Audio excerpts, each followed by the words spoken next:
নীড়ের শিক্ষা। এই অপরিমাণ পথটি শেষ নিঃশেষ না করে পরমাত্মার কোনো উপলব্ধি নেই, একথা বললে মানুষের চেষ্টা অসাড় হয়ে পড়ে।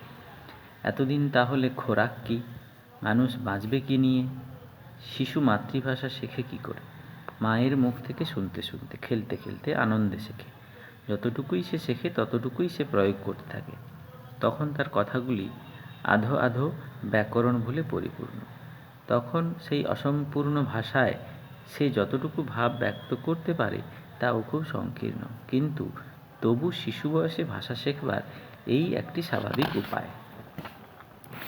শিশুর ভাষার এই অশুদ্ধতা এবং সংকীর্ণতা দেখে যদি শাসন করে দেওয়া যায় যে যতক্ষণ পর্যন্ত নিঃশেষে ব্যাকরণের সমস্ত নিয়মে না পাকা হতে পারবে ততক্ষণ ভাষায় শিশুর কোনো অধিকার থাকবে না, ততক্ষণ তাকে কথা শুনতে বা পড়তে দেওয়া হবে না এবং সে কথা বলতেও পারবে না, তাহলে ভাষা শিক্ষা তার পক্ষে যে কেবল কষ্টকর হবে তা নয়, তার পক্ষে অসাধ্য হয়ে উঠবে। শিশু মুখে মুখে যে ভাষা গ্রহণ করছে ব্যাকরণের ভেতর দিয়ে তাকেই আবার তাকে শিখে নিতে হবে, সেটাকে সর্বত্র পাকা করে নিতে হবে। কেবল সাধারণভাবে মোটামুটি কাজ চালাবার জন্যে নয়, তাকে গভীরতর, উচ্চতর, ব্যাপকতরভাবে শোনা, বলা ও লেখায় ব্যবহার করবার উপযোগী করতে হবে বলে রীতিমতো চর্চার দ্বারা শিক্ষা করতে হবে। একদিকে পাওয়া, আরেকদিকে শেখা।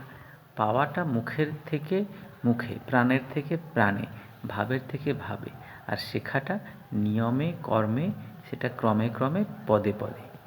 এই পাওয়া এবং শেখা দুটোই যদি পাশাপাশি না চলে তাহলে হয় পাওয়াটা কাঁচা হয়, নয় শেখাটা নীরস ব্যর্থ হতে থাকে।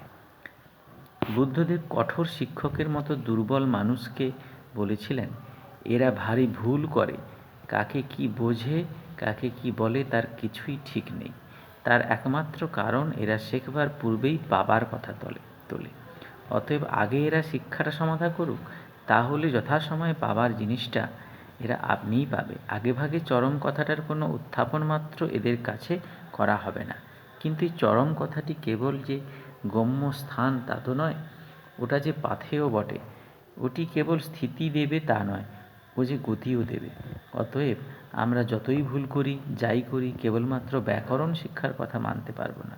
কেবল পাঠশালায় শিক্ষকের কাছে শিখব এ চলবে না, মার কাছেও শিক্ষা পাব। মার কাছে যা পাই তার মধ্যে অনেক শক্ত নিয়ম অজ্ঞাতসারে আপনি আত্মসাৎ হয়ে থাকে।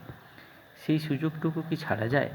পক্ষী শাবককে একদিন চড়ে খেতে হবে সন্দেহ নেই, একদিন তাকে নিজের ডানা বিস্তার করে উঠতে হবে, কিন্তু ইতিমধ্যে মার মুখ থেকে সে খাবার খায়। যদি তাকে বলি যে পর্যন্ত না চড়ে খাবার শক্তি সম্পূর্ণ হবে সে পর্যন্ত খেতেই পাবে না, তাহলে সে তো শুকিয়ে মরে যাবে। আমরা যতদিন অশক্ত আছি ততদিন যেমন অল্প অল্প করে শক্তির চর্চা করব, তেমনই প্রতিদিন ঈশ্বরের প্রসাদের জন্য ক্ষুধিত চঞ্চুপুট মেলতে হবে। তার কাছ থেকে সহজ কৃপার দৈনিক খাদ্যটুকু পাবার জন্য ব্যাকুল হয়ে কলরব করতে হবে, এছাড়া উপায় দেখি নে। এখন তো অনন্তে উড়বার ডানা পাকা হয়নি, এখন তো নীড়েই পড়ে আছি। ছোটোখাটো কাঠিকুটো দিয়ে যে সামান্য বাসা তৈরি হয়েছে, এই আমার আশ্রয়। এই আশ্রয়ের মধ্যে বদ্ধ থেকেই অনন্ত আকাশ হতে আহরিত খাদ্যের প্রত্যাশা যদি আমাদের একেবারেই ছেড়ে দিতে হয়, তাহলে আমাদের কী দশা হবে? তুমি বলতে পারো, ওই খাদ্যের দিকেই যদি তুমি তাকিয়ে থাকো তাহলে চিরদিন নিশ্চেষ্ট হয়েই থাকবে, নিজের শক্তির পরিচয় পাবে না। সে শক্তিকে যে একেবারে চালনা করব না সে কথা বলিনি। উড়বার প্রয়াসে দুর্বল পাখা আন্দোলন করে তাকে শক্ত করে তুলতে হবে, কিন্তু কৃপার খাদ্যটুকু, প্রেমের পাখিটুকু, পুষ্টিটুকু প্রতিদিনই সঙ্গে সঙ্গে চাই। সেটি যদি নিয়মিত লাভ করি তাহলে যখনই পুরোপুরি বল পাবো তখন নীড়ে ধরে রাখে এমন সাধ্য কার? দ্বিজ শাবকের স্বাভাবিক ধর্মই যে অনন্ত আকাশে ওড়া। তখন নিজের প্রকৃতির গরজেই সে সংসার নীড়ে বাস করবে বটে, কিন্তু অনন্ত আকাশে বিহার করবে। এখন সে অক্ষম ডানাটা নিয়ে বাসায় পড়ে পড়ে কল্পনাও করতে পারে না যে আকাশে ওড়া সম্ভব। তার যে শক্তিটুকু আছে সেইটুকুকে অনেক পরিমাণে বাড়িয়ে দেখলেও সে কেবল ডালে ডালে লাফাবার কথাই মনে করতে পারে। সে যখন তার কোনো প্রবীণ সহোদরের কাছে আকাশে উধাও হবার কথা শোনে, তখন সে মনে করে দাদা একটা অত্যুক্তি প্রয়োগ করেছেন, যা বলেছেন তার ঠিক মানে কখনোই এ নয় যে সত্যি আকাশে ওড়া। ওই যে লাফাতে গেলে মাটির সংস্রব ছেড়ে যেটুকু নিরাধার ঊর্ধ্বে উঠতে হয়, সেই ওঠাটুকুকেই তারা আকাশে ওড়া বলে প্রকাশ করছেন। ওটা কবিত্ব মাত্র, ওর মানে কখনোই এতটা হতে পারে না। বস্তুত এই সংসার নীড়ের মধ্যে আমরা যে অবস্থায় আছি, তাতে বুদ্ধদেব যাকে ব্রহ্মবিহার বলেছেন, ভগবান যিশু যাকে সম্পূর্ণতা লাভ বলেছেন, তাকে কোনো মতেই সম্পূর্ণ সত্য বলে মনে করতে পারিনি।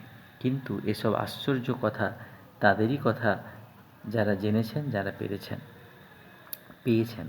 সেই আশ্বাসের আনন্দ যেন একান্ত ভক্তিভরে গ্রহণ করি। আমাদের আত্মা দ্বিজ শাবক, সে আকাশে উড়বার জন্যই প্রস্তুত হচ্ছে।